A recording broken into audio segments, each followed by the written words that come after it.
Bonjour à tous, ici Thomas Montigny en InfoCibo et aujourd'hui je vais vous parler d'un cessez-le-feu qui a été accepté, donc une proposition de trêve qui a été acceptée par le Hamas.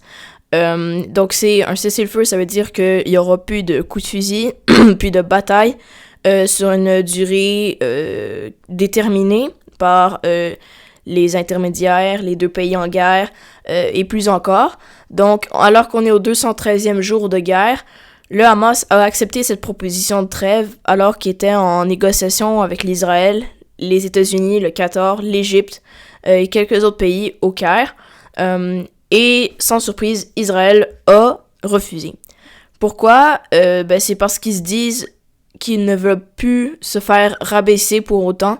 Ils veulent continuer la bataille même si ils vont perdre de leurs alliés, perdre de leur soutien.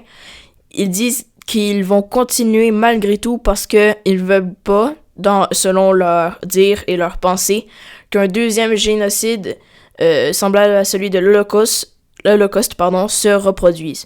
C'est ça leur objectif, puis c'est pas loin d'être fini ce conflit-là. Et là, c'est certain que ça va rendre les relations entre les États-Unis et Israël plus confuses et difficiles à comprendre et à imaginer. Donc, ça sera à suivre. Qu'est-ce que Benjamin Netanyahou, le support de la population israélienne, qu'est-ce qu'elle va penser de ce qu'il vient de dire. Donc, tout ça va déterminer. Et aussi, c'est parce que beaucoup de personnes qui sont contre Benjamin Netanyahou au sein du pays et ailleurs. Il y a beaucoup d'Israéliens qui sont contre la guerre et beaucoup d'Arabes aussi. Donc, c'est très difficile à savoir c'est qui le mauvais dans toute l'histoire. Est-ce que c'est la personne qui a commencé le conflit, soit le Hamas, ou Israël qui continue d'attaquer, de bombarder les villes, de créer des milliers de morts?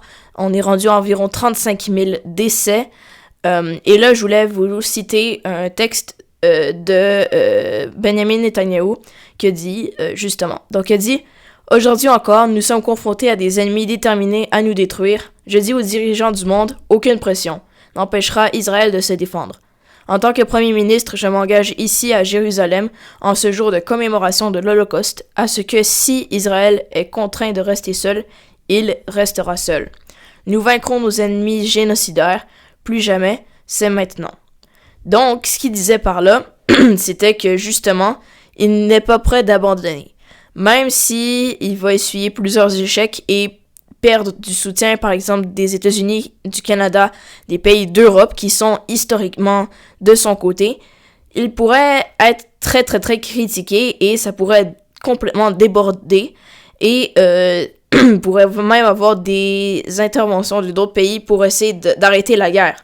Parce que là, rendu là, tout repose sur le choix d'Israël. Le Hamas s'est quasiment dit vaincu en acceptant justement la trêve. Donc, c'est rendu assez houleux comme situation. On sait pas trop quoi faire, comment agir, parce que là, on vient de trouver une solution, mais le pays qu'on essaie d'aider ne veut pas l'accepter, puis c'est lui qui veut continuer le conflit. Donc, tout ça restera à voir du côté des dirigeants de l'Occident, et on verra qu'est-ce qui en résultera, parce que c'est certainement pas comme ça que nos pays vont rester, on va pas rester les bras croisés sur ça, alors qu'on a des manifestations qui deviennent de plus en plus violentes et nombreuses dans des campements aux universités, tant canadiennes qu'américaines, ou même ailleurs. On a aussi des contre-manifestants, donc il y a eu des bagarres. C'est absolument horrible, c'est comme la guerre était chez nous aussi, ça déborde à cause des deux diasporas israéliennes et arabes qui s'affrontent entre elles. Peu importe sur la planète, il y en a des milliers de personnes, voire des millions. Ça reste que Israël a ses raisons, selon lui, mais ça reste que parfois, selon certains points de vue, ça peut paraître inacceptable d'agir ainsi, étant donné qu'on essaie de régler un conflit qui perdure pendant presque 200 jours. C'est assez énorme, ce nombre de jours de combat. Du côté de l'Ukraine, ça continue d'empirer. On est au-dessus de 800 jours de guerre. On approche du millier. Et justement, ça semble que s'empirer. On ne voit pas de solution à ce qui se passe actuellement.